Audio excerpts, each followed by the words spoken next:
Está no ar mais uma Quarentena Tabajara. Aqui comigo, Hubert. Marcelo Madureira. Hélio de la Penha. Posso começar hoje, Hubert, dando uma dica? Isso, fala, Madureira. Não, porque está lá no baú do Cacete Planeta, aqui no nosso canal, a nossa estreia universal na televisão, sendo que você, Hubert, foi o primeiro dos cacetas que a Denise... Não, eu sei, mas eu quero que todos os nossos seguidores chamem a família, convidem os amigos para compartilhar no nosso canal, que foi a nossa primeira aparição na televisão. Eu chamo que foi nosso vestibular, nossa prova oral ao vivo, a transmissão do Carnaval de 1900 do João Charuto, 91. Pela TV Globo. E você foi o primeiro que entrou ao vivo. Eu introduzi. Está no nosso canal. Oi? Eu introduzi. Agora, Hélio, a gente vai ver, vocês vão ver aqui, trechos dessa nossa primeira aparição ao vivo na TV Globo. Hélio, vamos comentar um pouco sobre isso, porque é super acional. Olha a mangueira aí, gente!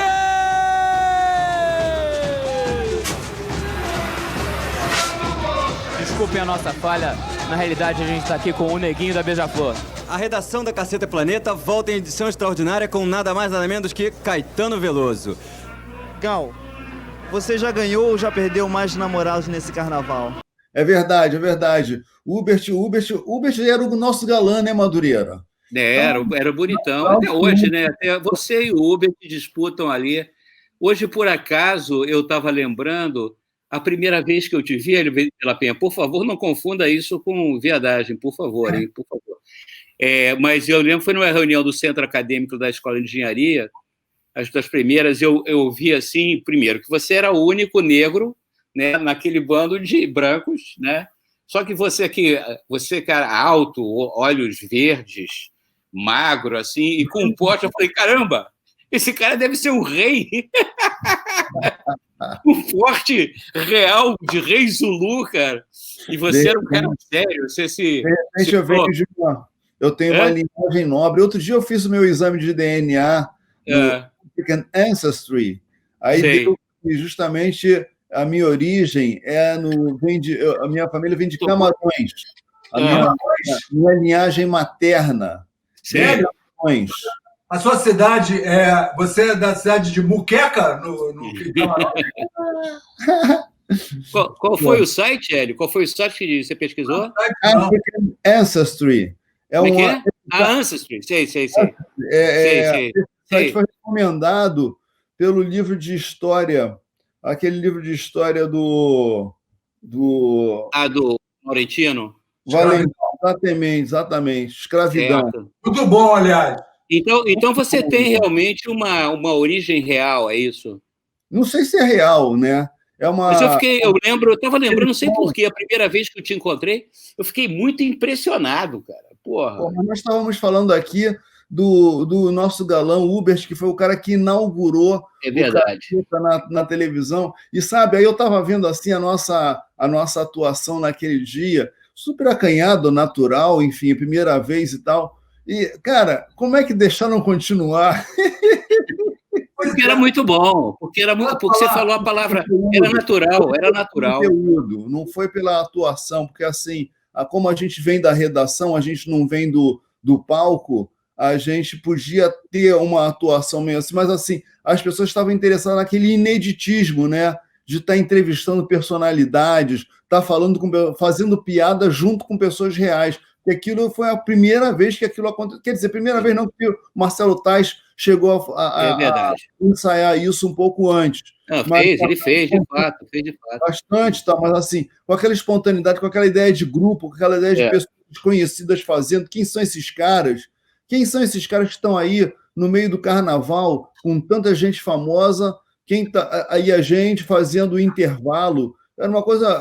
Foi muito ousado da parte do Boni e do Luiz de topar que a gente fez esse tipo de trabalho. Daniel Filho também, né? Assim, primeiro, vendo aquilo tudo, primeiro eu achei o seguinte, eu concordo com o Hélio, mas discordo em algumas coisas, que é o seguinte, eu acho que a gente antes de chegar ali, nós a gente já tinha tido uma experiência de show muito bem sucedida, entendeu? E o Boni já tinha visto a gente no Canecão, que a gente começou no Jazz Mania, foi para o Teatro Ipanema e foi para o Canecão, entendeu? Então a gente era uma banda muito boa, entendeu? Eu me lembro que na época eu não fui escalado por nada, eu fui escalado porque eu já tinha, assim, uma espécie, talvez fosse menos tímido. Agora, eu achei, sinceramente, que a gente era a mesma coisa com a pele melhor. Por exemplo, acho que todo mundo era bonito. O Beto era bonito. O Marcelo estava com o cabelo assim, meio de freio, né? Um cabelo meio uma franjinha. Assim, então, todo mundo bacana, todo mundo. E eu acho que todo mundo natural. Você já ali entrevistando a Gal Costa, aliás, tinha uma cena que não entrou, que devia colocar, que a entrevista com a Gal Costa é muito boa. É quando você chegava assim, bom, a gente ficava em volta dela. Então agora vamos rodar a baiana. Rodando a baiana. A gente rodando a baiana, rodando a Gal Costa, muito bom. O Hélio. Verdadeira baiana. Eu acho que uma característica, eu pelo menos, pessoalmente, que até foi o que deu certo, é que eu, pelo menos, nunca tive a pretensão de ser ator, né? Quando me chamam, eu posso ser, no máximo, um comediante, humorista, sei lá, mas quando dizem que eu sou ator, eu digo que isso é um insulto à profissão dos atores, que é um troço complicadíssimo, exige uma formação que eu não tenho, né? Uma expertise que eu não tenho. Mas eu acho que o que foi legal, o que deu certo, é justamente que nos acompanha a vida inteira, é sempre uma certa naturalidade, né? Não procurar ficar fazendo uma coisa que não sabe, né? Não, realmente, você agora falou de uma coisa. Eu, quando tive essa minha única experiência em novela, que aí era uma situação diferente do que do que a gente vivia no Caceta, o que acontece? O Caceta é um grupo de não atores que eventualmente convidava um ator, né? Então você tinha um ator no meio da gente. Ali na novela a situação se invertia. Eu provavelmente era o único não ator no meio dos atores ali e fazendo papel de ator, né? Desempenhando como ator, tendo que baixar a bola do tom de comédia que a gente fazia para fazer o tom de comédia de novela, uma coisa mais natural e tal. E assim, textos bem maiores e textos que não foram feitos por mim, que é uma grande diferença. Quando você está fazendo um texto, falando um texto que você escreveu ou que você participou, que você teve ali presente... A concepção, quando você chega no set para ver aquilo, aquele texto já é natural para você. Então você já sabe a intenção do autor, que no caso é você ou pessoas próximas, qual é a intenção que você tem para lançar ali. No caso da novela, eu estava falando um texto que não era meu, dirigido por uma pessoa que não era próxima. Enfim, eu tinha que interpretar a intenção do autor, a intenção do diretor e colocar aquilo. E, na verdade, a minha única preocupação era decorar certinho e não atrapalhar os outros.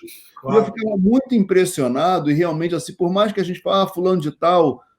não é tão bom ator assim. Eu ficava muito impressionado assim, como é que eles compunham um personagem, sabe? Por mais simples que fosse, por mais que semelhante que seja a um outro papel que o cara tenha feito, de fato, eu vi uma diferença do cara quando estava conversando comigo no bastidor e quando ele ia para frente da câmera. Eu achava que fazia a mesma coisa, entendeu? Na frente da câmera ou atrás da câmera eu era a mesma pessoa. Os caras não, eles mudavam, entendeu?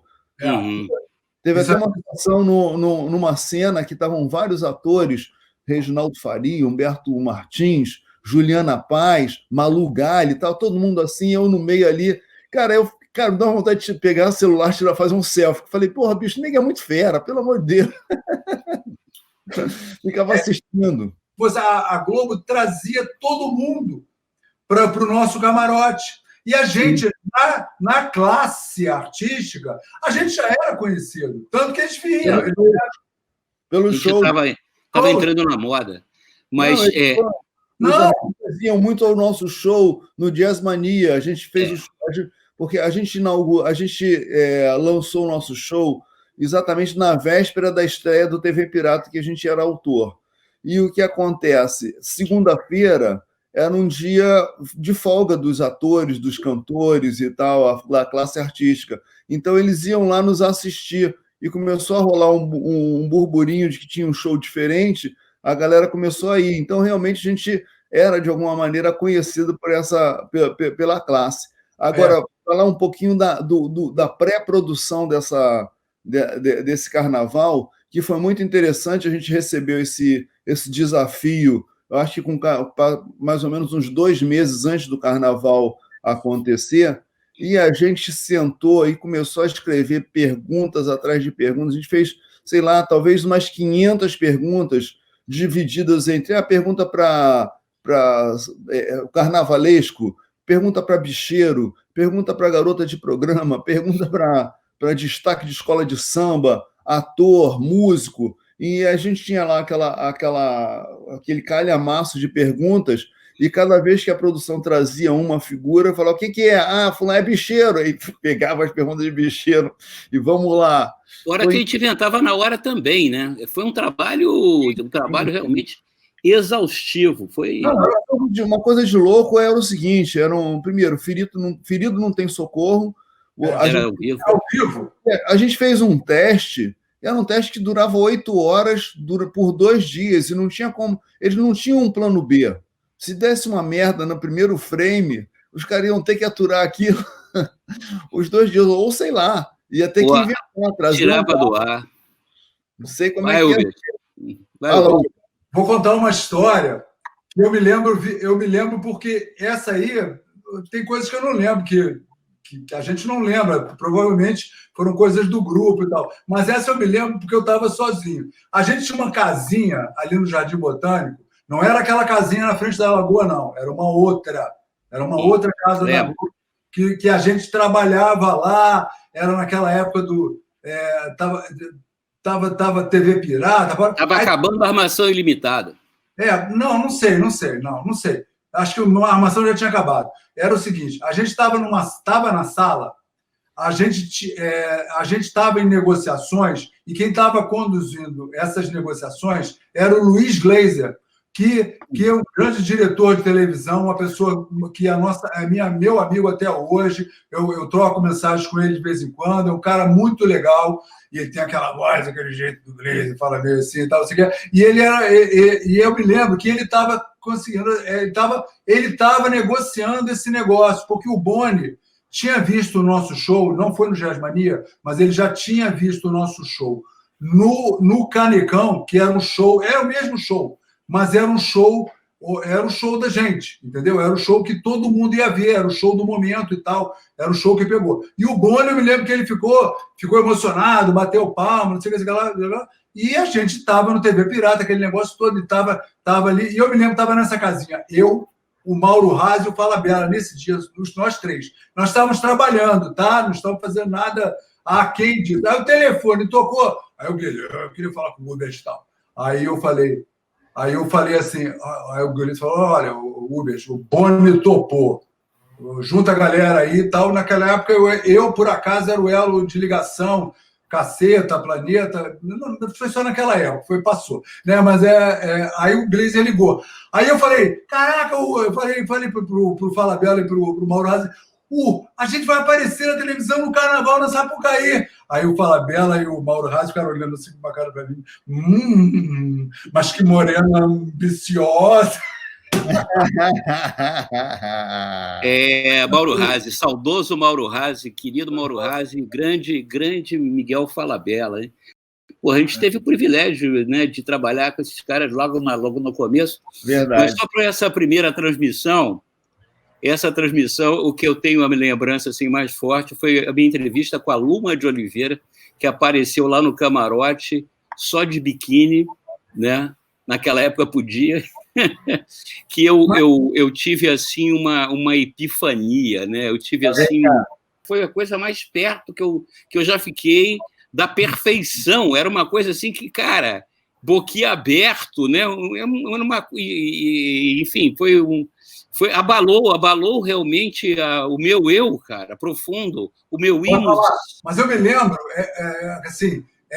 eu me lembro que acho que todo mundo entrevistou a Luma, mas teve uma hora que eu cheguei para ela e falei, Luma, E na época ela realmente ela não tinha um namorado público, devia ter, óbvio, né? Imagina, se ela não vai ter um namorado. Mas ela não estava com ninguém, Foi pré-Ike. Não, tava com um amigo meu. Bem pré-Ike Batista, não tinha. Era muito pré-Ike. Aí uma pergunta que eu fiz, falei para ele, Luma, você está agora namorando ninguém? Ela falou, não estou com ninguém. Então eu falei, quer dizer então, Luma, que eu tenho chance? Ela falou, tem! Eu falei, eu tremei. Assim. Aí o Gleiser chegou e falou, pô, foi ótimo, sensacional, verdadeiro. E a gente era casado. Eu me lembro também de uma coisa muito engraçada, que as nossas mulheres, desfilavam. Portanto, a gente já não comia ninguém, né? Já não comia ninguém. Tinha a gente ficava lá, deixa eu explicar para o pessoal, o dia inteiro, desde a primeira... A noite inteira. A noite toda. E eu me lembro que teve um dia que as nossas mulheres, elas desfilaram na escola de samba do Billy, que era o nosso figurinista. Cidade Independente de Padre Miguel. Cidade Independente. E elas não eram o bloco das mulheres do cacete, entendeu? Mas elas desfilaram numa ala lá, e eu me lembro que foi muito legal esse negócio também. Foi muito bacana. E o Billy era a pessoa que fez o figurino, que aí o nosso show já tinha figurino, e o Billy era o figurinista que depois era o figurinista do TV Pirata, se eu não me engano, na época. Foi, é verdade. Foi o primeiro figurinista. Na verdade, foi isso. Ele era o figurinista do TV Pirata. A gente começou o Jazzmania, era um figurino... A gente não tinha figurinista, a gente improvisou. A produção era feita pela Angélica, mulher do Bussunda, e pela Leila Maia, na época, mulher do Cláudio Manuel. E a gente improvisou o figurino, tudo era meio improvisado, mas claro. o conteúdo era muito bom. Agora, aí o Madureira fala aí da Luma de Oliveira, que estava aqui, surgiu lá seminua, né, de biquíni, um biquíni mínimo ali no nosso camarote, o camarote do Caceta. Agora, tinha uma figura que surgiu realmente nua, chamava-se Enoli Lara. Enoli Lara. Ela foi realmente nua para lá. E ela tinha uma bunda escultural. Aliás, bundas esculturais passaram por lá, e nós fizemos o concurso da melhor bunda. Na verdade, o concurso começou com o melhor lombo, porque não podia falar bunda. Depois liberou a bunda. Mais tarde. Da meia-noite, o Boni liberou. Da gente falar... Ele liberou a bunda. Nós somos testemunha, e ele liberou a bunda. Depois de meia-noite, ele falou: olha. No microfone, Boni liberou a bunda. Foi o Bussunda essa notícia. Exatamente. Aí, galera, 1h, 2h, o Boni liberou. Tá liberada a bunda, pessoal. O pior que fez uma fila atrás dele, ele não entendia por quê. Né? No camarote dele. E a gente fez uma eleição e acabamos elegendo como melhor bunda do carnaval a bunda do Lafon. Lafon, aquele negão recebeu o prêmio da melhor bunda no carnaval, mas ele não mandou nenhum representante, então o troféu melhor bunda fica acumulado para o ano que vem. É isso aí, galera. O carnaval morreu, mas cá para nós, antes ele do que eu. Naquela época tinha aparecido o fax, lembra, pessoal? Tinha o fax, nem sei se as pessoas sabem o que é o fax. O fax era um telefone que transmitia papel e a gente... Era um telefone impressora. Era um telefone impressora, exatamente, boa definição. E a gente criou o Fiofox. Era o Fiofax, que era uma bunda, né, acoplada ao fax, e de dentro da bunda saiu o papel do fax, com as impressões e tal. Foi muito divertido. Lembra? Eu me lembro também, eu me lembro que era uma época, assim, comparado que hoje em dia era até bom, né? Porque era uma época de inflação de 1000% por mês e tal, e toda nessa antologia aí dessa nossa primeira vez, a gente fala repetidamente de coisas de falta de grana, o dinheiro não vale nada, e tinha uma piada muito boa, que era a gente chegava assim, pois o preço está tão grande que hoje em dia o cara não consegue nem comprar confete. Aí aparecia lá o Reinaldo cortando um confete por um, assim. Esse senhor aqui está, essa pessoa aqui está cortando seu confete. Aí o Reinaldo com uma página enorme, cheia de quadradinhos, assim, ele cortando cada confete, aí vai lá, não sei o quê. E eu me lembro que era engraçado, porque o Reinaldo, ele não falava nada no show, ele ficava só lá tocando baixo.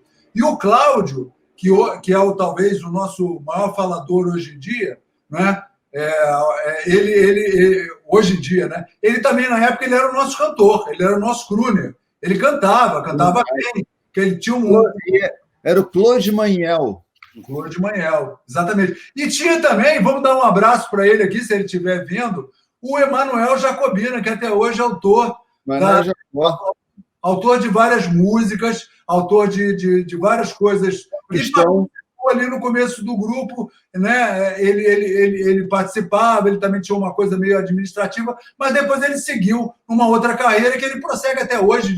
Ele foi o criador de Malhação, fez várias novelas, enfim, um autor consagrado. Eu queria mandar um abraço para o Manel aqui. Ele era uma pessoa muito agradável, ainda deve com certeza. E agora que ele tem emprego, né? Está na Globo até hoje, deve estar lá. Não se sabe. Obrigado, Manel. Ele estava escrevendo a versão da Malhação que estava no ar até antes da quarentena. Certo. Ele tem emprego sim, Madureira. Mas foi um bom momento, Foi bom dessa história toda, que eu não vivi, vocês viveram, foi a seguinte: na saída do Sambódromo, a gente não tinha uma van, a gente tinha um ônibus simplesmente enorme, para levar a gente para casa. E eu morava numa pirambeira em Santa Teresa, onde as ruas eram mínimas. Muito bem, esse ônibus enorme passou, me deixou em casa. Eu morava perto do Sambódromo, Santa Teresa, e na descida da ladeira o ônibus ficou entalado numa curva. Isso já era... Porque, na época, o carnaval, as escolas desfilavam horas esquecidas, não tinha negócio de tempo, limite de tempo. Então, o desfile acabava de manhã cedo já. Já eram 7 horas da manhã quando a gente estava saindo do Sambódromo. Hoje, às 3h30, 3h30, 4 horas, você já está voltando para casa, mesmo vendo a última escola. Mas eu sei que, eu fui para casa tranquilamente, não estava numa boa.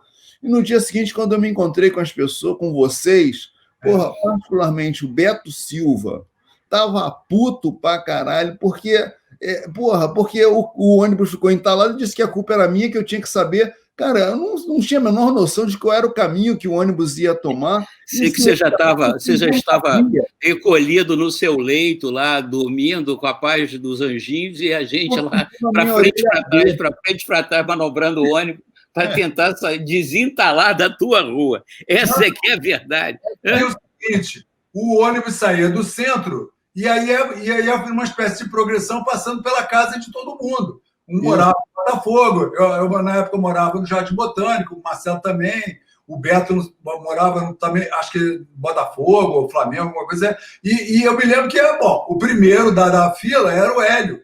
Só que o Hélio era um ônibus enorme. Era inviável. A culpa não era minha, a culpa era do ônibus. A gente ficou um clima horroroso. Quando o Hélio saiu, a gente começou a detonar. Puta que parecia que lá. Mas não era problema. Era isso. Passou. O ônibus e o aborrecimento passou. Coisas do começo da. E depois, esse foi o pré. Agora, o depois também, que a gente tem que lembrar o seguinte: beleza, estava numa hiperinflação, o Collor foi recém-eleito em 15 de novembro de 90, estava assumindo a presidência justamente pós-carnaval. E assim que ele assumiu, ele lançou aquele plano Collor em que ele confiscou a poupança de todo mundo e a nossa primeira grana de verdade que a gente estava ganhando na vida, ela foi surrupiada pelo governo Collor. A gente ia receber isso, fomos para o branco econômico. Felizmente, a Globo mexeu os seus pauzinhos lá e conseguiu liberar o nosso dinheiro. Mas muita gente ficou sem receber. Agora, a gente... foi um susto, né? Foi um sufoco, foi chato. Foram momentos tensos, mas comparado a essa pandemia hoje, isso aí tudo parece parece bobagem, né? É engraçado. Aliás, falar em pandemia, o Madureira, você falou aí, falamos aqui de Vicente Pereira, Mauro Razzi, e eu estava lembrando que no TV Pirata, no primeiro ano do TV Pirata, também tinha tido um terremoto no México, em que as pessoas ficaram presas em casa, porque paredes caíram, não sei o quê, enfim, um drama tremendo, e que isso suscitou ao Mauro Razzi a ideia de fazer um quadro em que a Regina Casé era uma socialite que ficava presa dentro do seu apartamento. Lembro. Desesperada, porque ficava faltando caviar, faltava champanhe, e ela fazia uma campanha, mobilizava uma campanha social para receber esse tipo de donativo, né? Casaco de pele e tudo mais. Foi um dos quadros que o... Inclusive, ela pedia pele de zibelinha, e naquela época, na nossa ignorância, a gente falou, pele de zibelinha? Que porra é essa? Só o Mauro Razzi. Mauro Razzi era um grande sujeito, grande autor, junto com o Miguel Falabella e o Caran, junto com o Caran, criaram o Besterol. O chamado Besterol. Né? Besterol. E talentosíssimos, infelizmente morreram jovens, né, cara? Principalmente o Mauro e o Vicente Pereira também, que era também grande autor. Cara, papo de velho, né? Ficar falando dessa... Mas hoje, pessoal, infelizmente, lembrar é importante, porque senão esses caras ficam esquecidos. Fala. Eu tenho visto o seguinte, se tem uma coisa de positiva nessa quarentena... É o meu teste de Covid-19. Além do teste de Covid-19, que pode dar positivo, uma coisa interessante é que é legal você conversar com pessoas da nossa faixa etária, pessoas mais velhas que viveram outras coisas, porque você acaba escapando dessa conversa chata que tá muito chato, que você na televisão de manhã até de noite é só notícia ruim, é só estatística negativa. Então, quer dizer, a boa forma de você escapar é você ir para o passado e ficar relembrando grandes momentos da sua vida, momentos históricos. Inclusive, falando nisso, tem uma série que o Uber já deve ter visto, porque o Uber vê tudo quanto é série. A série chama Hollywood, na Netflix. Vocês já viram essa série? Não. Hollywood. Não vi. Hollywood. É muito legal. Eu gostei. Não sei se você dá a sua opinião, Hubert, mas eu achei interessante, mostrando todo o lado do homossexualismo no início de Hollywood ali, a questão dos interesses, como é que as jogadas sexuais, como é que tinha um bordel que atendia as madames, atendia as atrizes, atendia os galãs, que também... Mas é ficção ou documental? Baseado em fatos reais. Posso falar? Havia um posto de gasolina que ele servia de uma espécie de um bordel drive-thru. Spoiler. Eram todos pretensos galãs que atendiam os atores e as atrizes que iam supostamente lá comprar gasolina, mas na verdade eles estavam indo para trocar óleo. Para trocar óleo. Exatamente. Fala, Hubert. Eu vi essa série, sim. Eu vi essa série, inclusive, eu não vou contar, o Hélio agora já deu spoiler, já entregou tudo, mas ela é assim, vamos combinar, hoje em dia, tudo é bom, né? Qualquer coisa, né? Qualquer coisa. Se bater, porque é aquele negócio, é igual mulher, né? Pode não ser a melhor do mundo, mas para você é a melhor, né? É igual esposa, é igual, né, casamento e tal. Então, essa série Hollywood, ela é evidente, ela é muito baseada em fatos reais. Alguns eu já sabia, entendeu? Evidentemente que eu acho ela ruim de drama, assim, a história é muito bem bolada, mas as cenas são... Tudo acontece muito rápido, o cara, eu vou não sei o quê, aí ele já está do lado, que é tudo meio assim. Então, não é essas coisas de coisa. Agora, ela tem uma coisa, os atores são muito bons, inclusive, um dos atores principais, em que ele dá um show nessa série, é o Sheldon, do Big Bang. Exatamente, Ele exatamente. faz um personagem muito bom. Então, eles botam Um algumas... personagem real, né? Um personagem real, né? Eles falam algumas pessoas, eles falam de pessoas reais, contam histórias diferentes para o final daquelas pessoas reais, como Rock Hudson, como o George Cukor, que era o diretor. Sabe? Agora, eu já sabia algumas histórias, mas ela carrega muito nessas tintas, né? Mas eu acho que tem uma intenção ali de você fazer a série com uma narrativa da época, né? É uma narrativa das antigas. Mas entendeu? parece o Rubens Evaldinho. Os autores dessa série, eles já fizeram várias outras coisas depois, fizeram documentários incríveis, fez aí recentemente sobre o Gianni Versace, né? O mesmo autor. Então, quer dizer, o cara sabe o que ele está fazendo. Ele Claro. intencionalmente, ele trouxe uma narrativa próxima ao que era a época, né? O início do cinema ali, o pós-guerra e tudo mais. Eu achei interessante. Achei mais interessante, falando em narrativa, do que, por exemplo, eu estava ontem vendo um trecho do documentário sobre o Barcelona, ali que eu achei meio, sabe, apesar de você, o documentário sobre o Barcelona, que você tem imagens reais, você vê os jogadores no seu dia a dia, dentro de casa e tudo, mas eu não sei, achei uma narrativa muito boba, comparada então com o último arremesso, ou The Last Dance, que é do Michael Jordan em Chicago Bulls, que é espetacular, entendeu? É espetacular, que também você vê um dia a dia, mas você tem uma trajetória, você conta histórias ali. Aqui o Barcelona, o grande momento do Barcelona, todo mundo sabe, o Barcelona teve grandes momentos, mas definitivamente Felipe Coutinho não faz parte desses grandes momentos do Barcelona. E ele é uma dessas estrelas da série. Posso falar um pouquinho? Não, só uma coisa rápida. Eu também, o Barcelona eu não acabei. Achei muito legal, porque o Barcelona, não só o Barcelona, mas esses times todos europeus, eles não são mais futebol, né? Ele é um videogame real, né? Aqueles caras jogam, não é? É um troço inacreditável. Então, achei legal, as imagens muito bonitas e tal. Agora, ele é chapa branquíssima. Entendeu? Ele é feito pela produção Barça Produções, né? Barça Produções. E o do Michael Jordan, embora, evidentemente, ninguém vai fazer um documentário sobre o Michael Jordan, que também, assim como a Luma de Oliveira era Deus na Terra, o documentário do Michael Jordan, ele é mais ousado, porque ele pega coisas controversas do Michael Jordan e coloca isso ali. Isso não invalida a história que ele está contando e a genialidade do Michael Jordan. Eles não ficam querendo apresentar o Michael Jordan como uma pessoa perfeita. Em algum momento da vida dele, isso aconteceu. O Michael Jordan era um ser perfeito. Ele era tudo dentro de campo, fora de campo, ele era, não sei o que, era um exemplo. Só que na vida real, ninguém é assim, entendeu? Mas é aquela... Entendeu? Então...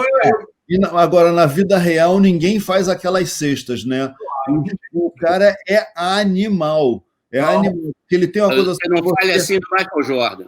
Você está ofendendo o Michael Jordan. Era uma coisa impressionante a maneira como o sujeito dava a impressão de estar caindo e, de repente, se o cara arremessasse, era cesta. Então, tanto que eles falam sempre, num dos episódios, eles falam assim: olha, você não pode deixar ele voar.